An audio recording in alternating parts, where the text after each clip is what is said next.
I got back from the Philippines just a little over a week ago, and I traveled to a remote area in the northeastern part of the country. And the project was one that was born through a few friends of mine. I traveled to Washington, D.C. Last June for a global youth leadership conference. And there I met two people. One of them is Mark Lozano, the other one is Sierra Fan. Now Mark is this soft-spoken Filipino guy who lives in a suburb of Manila. And Sierra is a hyperactive girl from California who was born in Hong Kong. And they turned out to be quite the pair. So I got an email a few months after the conference. I hadn't spoken to either of them in quite a while. And I got an email from Mark, and he says, Sierra and I are working on this thing, and I thought you might be interested in it. I said, okay, let me know what it is. And he said, we're doing lights. And when he said we're doing lights, I thought, are you in your kitchen? But this is what he was talking about. He's talking about these solar-powered flashlights, and they're going into a remote area of the Philippines, an island in the northeastern part of the country, and they're installing these solar-powered lights because people can't afford electricity. So instead of electric lights, what they have are these kerosene lamps. And the kerosene lamps, well, first off, they have to buy the kerosene. Well, that takes up between 1/3 and 1/2 of their income alone. Then they've got an open flame in a bamboo hut. So they have this incredible problem with houses burning down, and there's no such thing as a fire department in the jungle. So you have a lot of fatalities, and the majority of them are children. The next issue you have is burning fuel inside of your home. So they're burning this fuel inside of their home, and it's the equivalent of smoking 2 packs of cigarettes a day, and there are going to be between 8 and 12 kids in that house at that time, and it's like they're smoking that much from the time they're born. So they have a huge instance of lung problems. So Mark found an NGO called 1 Million Lights, and they take these solar lamps, and they give them to these people who live in a hut that might be 5 square meters, and they say, I'm going to take away your kerosene lamp. Don't buy kerosene anymore. Use this. Now the light charges all day. It takes about 8 hours, and then it'll work all night. It can work between 10 to 12 hours, and it'll light up their whole hut. And not only is the light better quality than the light they're getting from their kerosene lamps, it's also clean, and it's free. So we're going into these people's homes, and we're saying, I'm going to double your paycheck every month. So that's a substantial change. Now, what I found when I arrived there was a level of poverty that I didn't know existed. These people, they live off of less than $200 a year. I can't fathom something like that. I can't live off $200 a month in Canada. And I'm sure that all of you know that. So we go into this area, and we do this, and we're giving them these lights, and we're working with this Rotary Club called the Rotary Club of Iraq. And they had organized all of our transport. Hi, Courtney. She interrupted me last year, too. We had all of our transport and everything organized by the Rotary Club of Iraq. And the Rotary Club of Iraq, when we pulled up, unloaded the boxes with the lights, unloaded the t-shirts and frisbees and the school supplies that I brought along. And they also unloaded a few of their own boxes. And they opened these things up, and they're full of very simple items. They're full of hand soap. I guess you can't see that from back there. They're full of hand soap and toothbrushes. And I asked the Rotary president, what are you doing giving these kids hand soap and toothbrushes? Is this something they really need? And she told me they have this big issue where people don't know what either of those things are. That's peculiar. So they lined up all the kids in the village, and they're teaching them how to wash their hands and how to brush their teeth. And I said, they don't know what either of those things are, and they don't know how to do it. So this is something that you're doing. And I thought, geez, now I just feel awful, because I was on my way out of the house, and my mom asked me, you know, we have 3 dozen of these hand soaps from hotel rooms that we collected over Do you want to take those? And I said, nah, they'll have soap. Apparently not. So now I know the impact a simple bar of soap has. This is something that we can't afford and leads to unsanitary conditions. So there's this colossal amount of need, and I met some very great people while I was there. The Rotary Club of Iraq is doing incredible work. They're really stepping up. The Red Cross is also in the area, and they do some incredible work as well. Now what the Red Cross does is they give people homes and supplies whenever their houses get wiped out. So what we experience in Canada every year is in Winnipeg there are floods and several dozen people lose their homes and all of their possessions. This happens once a year.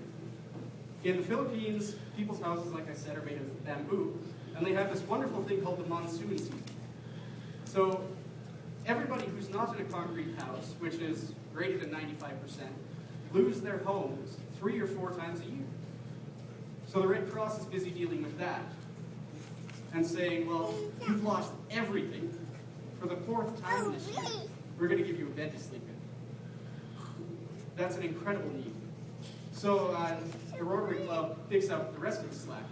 Something else that they gave out is a little uncomfortable to talk about, but I think that it's really necessary. They were giving out panties. They had all the girls lined up, and they were giving them underwear. And this is something, I went up to Susan, and I said, Susan, why are you giving them underwear? And Susan said, Ben, you're going to have to take a seat. I said, okay. So we sat down, and she says, we have this terrible problem. The girls, they walk around uncovered from the waist down until just after puberty. And this leads to this ridiculous problem of rape.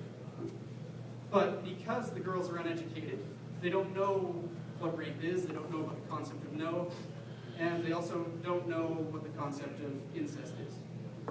So what we did was we said, we can't intrude on the education system, although we would like to. So maybe the solution to this problem is simply covering them up, and that's what they did. They gave them underwear and said maybe these girls aren't exposed all the time, they won't have this problem. And to illustrate to you the severity of the problem,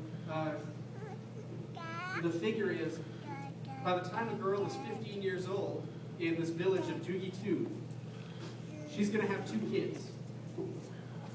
2 kids at 15, and at least one of them is going to belong to her father. This is an issue that really struck a nerve with me. I said, how can people possibly not understand that is wrong? And they don't, because it's been this way for generations. So I was this was an incredibly emotional experience. And I traveled with a Rotarian from the Rotary Club of Nisbulaju. Her name is Elaine Lang.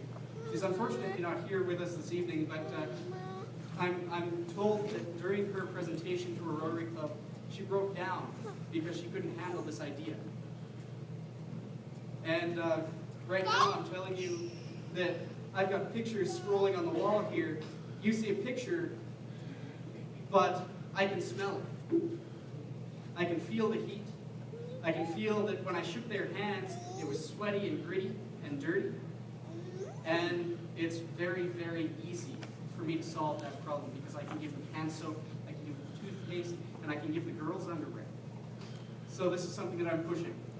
This is my major push right now, and Rotarians in the audience get ready to hear about this a lot. This is a very, very simple fix. If we can cover people up, and if we can teach them how to stay clean, maybe they will be cleaner, right? So this is an incredibly emotional experience. I can't describe to you the feeling running through me right now while I'm speaking this because I didn't think these were words that I would ever have to say. A year and a half ago, we brought General Dallaire to Edmonton, to Leduc, pardon me, and he spoke to 2,000 high school students. That was mentioned earlier in the evening. And what he said during his presentation to all of these kids was go to the developing world, spend a couple of weeks living in these people's homes, eat what they eat, sleep where they sleep, do what they do, experience. He said, put into action your 5 senses. I want you to taste, I want you to smell, I want you to feel.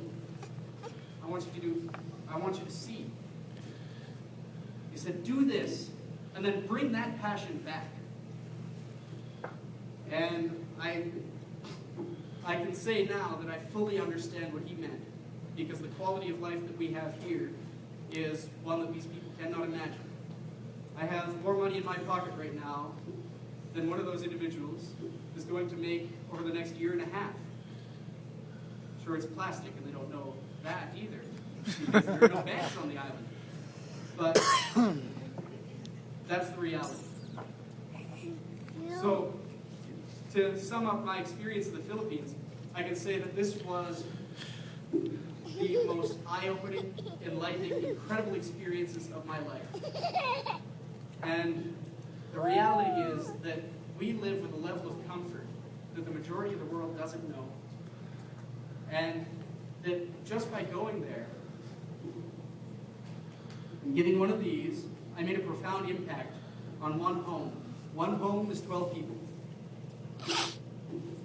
We distributed 200 of these lights, and 200 lights means $76,000 is staying in that community because they're not buying kerosene. So when a family has 12 kids, probably 8 of them are going to die before they reach puberty, long before they reach puberty. So they've got 4 kids now. And they can't afford to send all of them to school because they can't afford notebooks and pencils. So maybe they can afford to send 2 kids. If they can afford to send 2 kids, they will always, always pick the boys. So these girls never get the chance at an education. And what I can say is, I gave that light. I doubled their income. And now they can send all of their kids to school. And they can buy food, and they can buy soap, and they can buy toothbrushes and toothpaste. And they can buy underwear. So this presentation is a lot more heavy than the one you just saw, obviously. But my aim here this evening was to disturb you. And I don't feel bad about that because I am deeply disturbed. I'm deeply disturbed, but I'm also optimistic. Because before the end of the year, the plan that we have in place, Mark and Sierra's goal for 2011 was to distribute 1,000 lights. So we've done 200, we've got to do another 800. Those 800 lights mean another $600,000 is going to stay in that community. And that's something that I feel incredible about. And I'm pushing my fellow interactors to go and experience what I did. I'm going to be pushing Rotarians to do the same very shortly. And I think that it's really important that everybody knows about this. So I'd like to thank everybody for their contributions to the club this evening. Just by buying that ticket, you've afforded this club the opportunity not just to send kids to Belize and to do their community cleanups, but also to go there and see what Belize looked like before the project started. So I'd like to just once again thank you all very much, and I hope you have a good evening.